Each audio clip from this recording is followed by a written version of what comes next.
Did you think that finding love would be easy? Because I did. But instead of easy, I spent over 20 years in relationships where I gave more than I got, pouring out endless energy, endless effort, and endless love, only to end up completely exhausted and heartbroken. And for the longest time, I thought something was wrong with me. And I figured that if I maybe tried harder or I gave more, then maybe I'd finally be chosen. Now, in the end, I did figure out how to get the love I was looking for, but I wish that I had known how to do it smarter and a lot less painful. So to help make things easier for you, here are 3 brutal truths that I guarantee will help you to stop giving more love than you get so that you can experience love that happily gives to you, that is reliable, and that pays attention on what matters to you. So let's start with brutal truth number 1. Now, for years, I felt totally invisible in my relationships. I would cancel my plans, I'd skip things that really mattered to me, and completely rearrange my life just to be available for them. Now, I thought that this was proving to them how much I love them. And sometimes they didn't even seem to notice or didn't even seem to care on the sacrifices I was making, which only made me feel more invisible and more unimportant. Now, the worst part about all of this is I was terrified of speaking up. I thought that if I said something about what they weren't doing or if I asked for more, that they would automatically leave. So I kept my needs quiet and I kept them to myself. I was convinced that keeping the peace with them was the same thing as keeping the love for me. But that silence wasn't peace. It was a slow, daily betrayal of myself. Every time I ignored what I wanted, a little piece of me disappeared. I still remember how it felt when I woke up. It felt like this hollow feeling inside of me. And I wondered, how could I feel so empty when I was giving so much and trying so hard? Then one day, I hit a breaking point. I realized that if I kept abandoning myself by not listening to the whispers of my own needs, by pretending I didn't care about what was happening, and by ignoring what really mattered to me, if I continued to ignore that, I would never actually feel wanted. Because the truth was, in those moments, I wasn't actually choosing myself. So even though I was scared and worried that she might leave and walk away, I started to speak up. And it was incredibly uncomfortable and terrifying. My heart would pound, but I'd still ask for what I needed. And yes, some people left when I stopped overgiving. But looking back, I see exactly why. Those relationships only worked if I erased myself. The right people never want you to ignore yourself. Now, that choice to finally honor my needs changed everything. So here's brutal truth number 1. Self-abandonment guarantees rejection. Let me say that again. Self-abandonment, aka when you ignore your needs or maybe say yes when really what is going to be authentic to you would be a no. When you do that, you will guarantee rejection because you start the whole thing by rejecting yourself. The moment you stop silencing your needs and start honoring them, you open the door to real, authentic connection. Because love that requires you to erase yourself is not love. It's conditional transaction. But this first brutal truth all rests on the idea that the person also is able to give back, which brings us to brutal truth number 2. I grew up homeschooled until I was 16, and I definitely was a late bloomer when it came to my looks.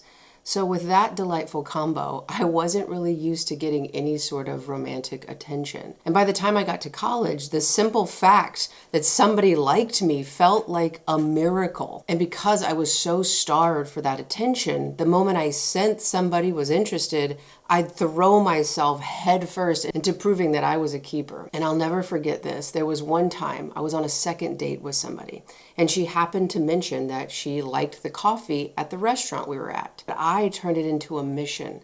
I went back to the restaurant on my own, tracked down the exact coffee and the brand. So I went to another store to buy it just so I could show up with the coffee on our next date. Now, on the surface, it might sound really sweet and thoughtful, and in the right context, it can be. But in this situation, It wasn't romance. It was desperation. Because underneath that gesture was this belief. If I prove how much I care, if I prove how valuable I can be to her, maybe she'll choose me and she'll stay with me. What I never stopped to ask was, is she giving me back the same energy? Does she even offer what I'm looking for and what I need? Do I even want to date her? But because I skipped over all these questions, I ended up in relationship after relationship that was never two-sided. The moment I sensed their interest, I sprinted into proving mode, pouring all my energy, all my effort, all my love, without checking to see if it was actually mutual. And in hindsight, I see that I set the tone. I said, I'll do the work for both of us. And really, once you set that tone, the other person gets used to not giving and maybe never even intended on giving to you in the first place. Every time I overgave and they give little to nothing back, it felt like more proof that I really wasn't good enough and I needed to try harder and to give even more, which just repeated the vicious cycle. So brutal truth number 2 is overgiving only attracts undergivers, aka takers. Real love begins when you stop pouring more than you're receiving and start checking to see if somebody is actually capable of giving you back and meeting your needs. This is a way to learn to become considerate to your experience, which is something probably you've never stopped to ask yourself. Now, self-consideration is a pillar to learning self-love and self-respect, which is eventually how you'll get that love and attention reflected back to you. Now, brutal truth number 3 hid in plain sight for multiple decades, and I never realized it was happening, but it cost me so much pain and a lot of wasted energy before I caught it. For years, my mind never rested in relationships.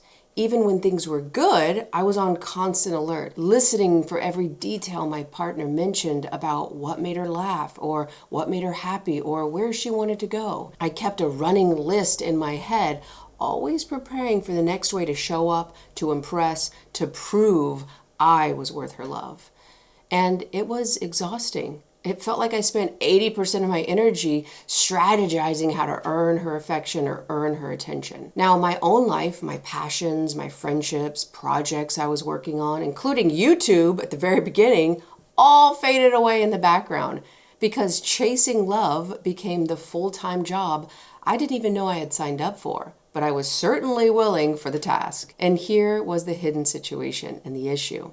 The few times this worked where I earned her attention or love and she actually gave something back to me, I couldn't even enjoy it. Instead of feeling relief, I felt guilty, like I didn't deserve it, or pressure that now next time I need to give her even more in return. And that's when it hit me.